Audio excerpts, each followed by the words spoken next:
subject, numeracy and maths, and you think about all the things that it covers, it's not only about reading, writing and counting, it's about measuring, time, information handling, all these different things. And what studies have shown is a bit like literacy, if you struggle with numeracy, it can have an effect on your life chances. So about managing your money, being able to administer medication, all these kinds of things. So again, like literacy, we are going to go in big with this because we want our children to go on and be as successful as they possibly can. Some of the things that we'll look at in the early years is ordinal and cardinal number. Ordinal just means the order that numbers come in, so what came first, second, third, and so on. Cardinal is the value of the amount, so if it was third, how many were in that group? 3. And we will spend a long time really looking into the understanding of amount. So for example, looking at the number 7 and thinking of all the different ways that we can make that. Was it 5 and 2, 4 and 3? And we'll have lots of investigation into that. If we get that really right and children get a really secure understanding of the number, what a difference that then makes in primary 4, primary 7, S1, S3, because you've gotten those strong foundations right for them. We'll also look at mathematical language, bigger, smaller, taller, shorter, we'll measure things, all these kind of things. We'll really let them explore number and see what it's like in everyday life. Again, things that you might want to do at home, might want to do baking. So the baking's great for that, you're able to pour things onto the scales, you're able to see what numbers look like in real life and how you might use them. Might be counting songs, I'm sure they've got plenty at nursery, they'll continue to learn them in primary 1 and 2, and they might want to come home and share them with you. Something as simple as pairing socks is a mathematical task, about looking for matching patterns, knowing that there is 2 socks in a pair. Or if you're setting the table for dinner, you might say, well, mum, dad needs 4 plates, can you put out 4 plates, can you put out 4 forks, so that they're seeing number in a real life context. Or it could be phoning a friend, using the phone book, filling containers in a bath. These are all maths and numeracy concepts, but looking at them through play. Some more ideas, going to the shops.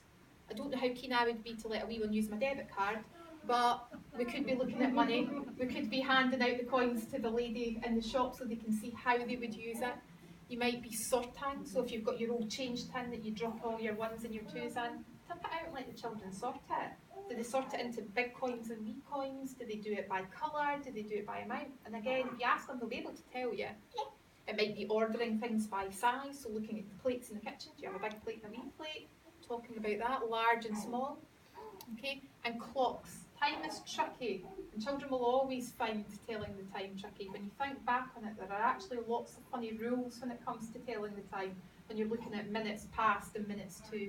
So it might be that in the very early stages you're talking about what time is bedtime, what time do we go to school, what time is lunchtime. So you're drawing their awareness to it and helping to add to their understanding. There's lots of games that you can play that support math, such as snap, matching pairs, but anything that makes numbers fun. I'm not going to give you a rendition of any of these, especially not since Aisha's filming, but again, these are songs that we will use with the children to get them excited about number, to help them with their understanding as well. So they might come home and be able to sing you the songs, and that's something that you can maybe help with. Sometimes what we do is we'll teach maths and numeracy through books as well, because some of the books out there have a really good basis in number. So for example, The Very Hungry Caterpillar talks about the days of the week and the order that they go in. So we might use that as a context through our learning, so that the children start off by reading the book and then they don't realise that they're going off and they're doing maths activities associated with that. The Great Pet Sale I've used before, it's a brilliant book. It's all about a wee boy who has a pound coin to spend in a pet shop. And he thinks about how he's going, what animals he's going to buy. And we've used that before, and everybody's brought in their cuddly toys, and we've had a pet shop in the classroom, and then they've used pretend money, and it's all learning. They think they're playing, but actually the value of that learning is really deep. So again, things that would be helpful, but by no means mandatory. Being able to count to 5. When I say one-to-one correspondence, what I mean is if you had a couple of cubes and you were counting them out, that you would do 1, 2, 3, 4, and so on. Because some children might pick up and say 1, they've got 2 in their hand, 3, 4, 5, and that can make Counting really difficult, so that will be one of the first things that we'll be working with the children to help them with and to ensure that they're secure with their one-to-one correspondence. But recognising numbers to 5, it's amazing actually how quick children can pick up numbers. Number formation, they might want to practice it again. When they said you've got the flour or the sugar out, you might want to practice writing numbers in them. Counting songs, handling coins and using them in real life, or talking about clocks, looking at basic shapes, colours, days of week, all of these things feed into early years maths. I'm going to stop rabbiting on now.